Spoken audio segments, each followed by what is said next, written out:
Hello বন্ধুরা, welcome back to my channel. আজকে আমি যাচ্ছি কোচবিহার শহরে ঘুরতে।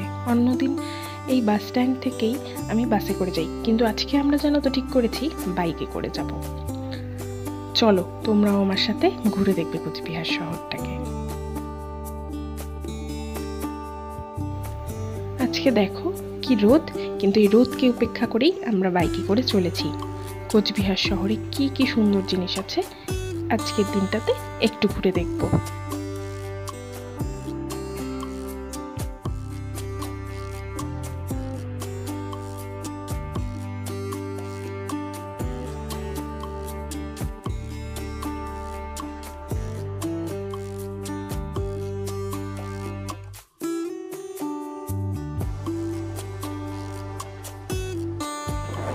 দেখতে দেখতেই খাগড়াবাড়ি চৌপতিতে চলে এসেছি।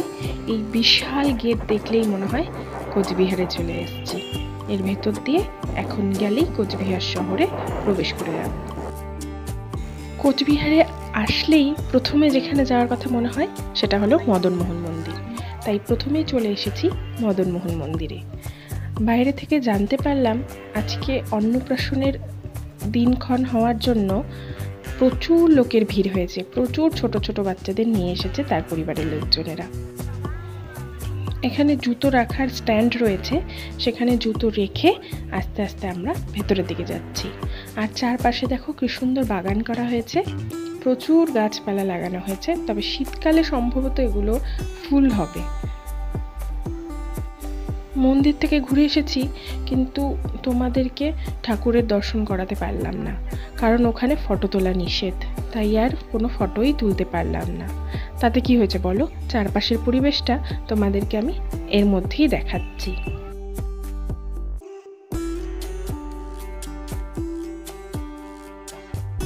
চারপাশে এত রৌদ্র আর এত গরম যে ঠিক করলাম গাছের নিচে দাঁড়িয়ে দুজনে একটু কথা বলে গল্প করে নিই আর একটু জল খেয়ে নিই।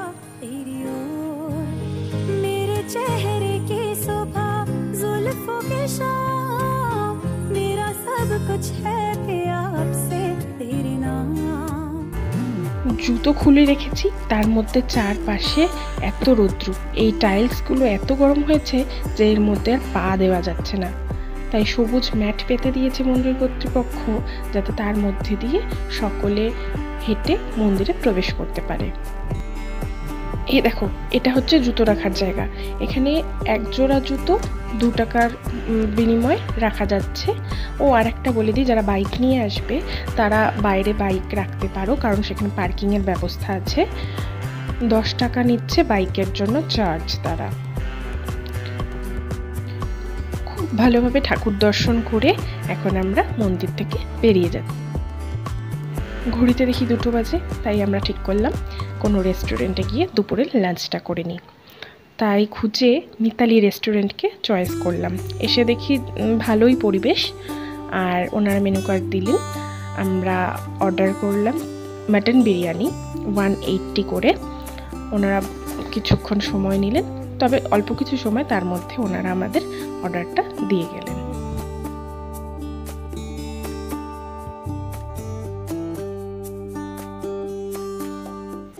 এই দেখো আমাদের অর্ডার চলে এসছে মাটন বিরিয়ানি, সঙ্গে ওনারা রায়তা দিয়েছেন, 2 পিস মাটনের পিস আছে, সঙ্গে একটা ডিম সেদ্ধ আছে।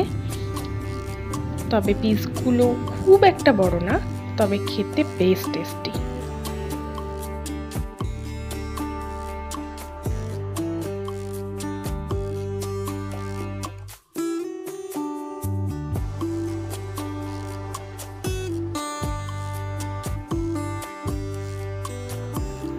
খাওয়া দাওয়া কমপ্লিট।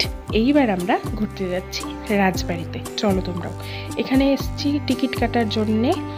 এখানে অফলাইনে টিকিট কাটলে পার হেড নিচ্ছে 25 টাকা করে, এবং অনলাইনে টিকিট কাটলে পার হেড 20 টাকা করে। এখান থেকে টিকিট কেটে কোনো ব্যাগ থাকলে সেটা চেক করিয়ে তারপরে ভেতরে প্রবেশ করতে হচ্ছে। ভালো লাগে তোমাকে কাছাকাছি পেলে, ভালোবাসি তুমিও কাছাকাছি এলে, অন্য তখন চোখের ধরুন, অন্য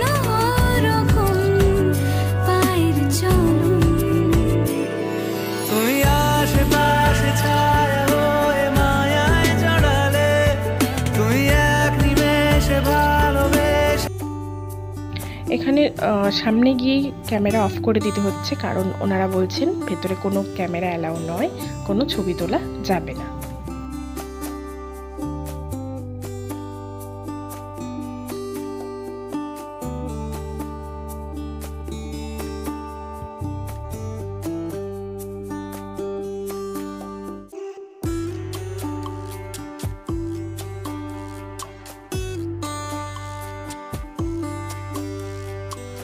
এই রাজবাড়িতে আরেকটি দেখার মতো জিনিস হলো টিয়া পাখি। পুরো রাজবাড়ি ভর্তি টিয়া পাখি, তারা বিভিন্ন দালান কোঠার মধ্যে বসে আছে। দেখো, আমি তোমাদের জন্য কতগুলো ছবি নিয়ে এসেছি, প্রচুর টিয়া পাখি। ভেতরে কোনো রকমের ফটোগ্রাফি অ্যালাউ নয়, তাই ভেতরের কোনো ফটো আমি তো তোমাদের জন্য আনতে পারলাম না। আর ভালো কথা বলে রাখি, শুক্রবার করে মিউজিয়াম বন্ধ, তাই তোমরা প্লিজ শুক্রবার দিনটা এসো না। ভেতরে কোনো ফটো যেহেতু তোলা যায়নি, তাই বাইরে থেকেই তোমাদের ছবিগুলো দেখাচ্ছি। এটা রাজবাড়ির পেছনের অংশ, যেদিকে আমরা সোজা যাচ্ছি। এই সাইড দিয়ে সোজা পেছন দিকে গেলেই রাজবাড়ির পেছনের দিকটা চলে আসবে, আর আমার হাতের ঠিক ডান দিকে রাজবাড়ির পার্ক। তবে সেখানে যাওয়ার জন্য আলাদা টিকিট কাটতে হয় এবং অন্য গেট দিয়ে প্রবেশ করতে হয়।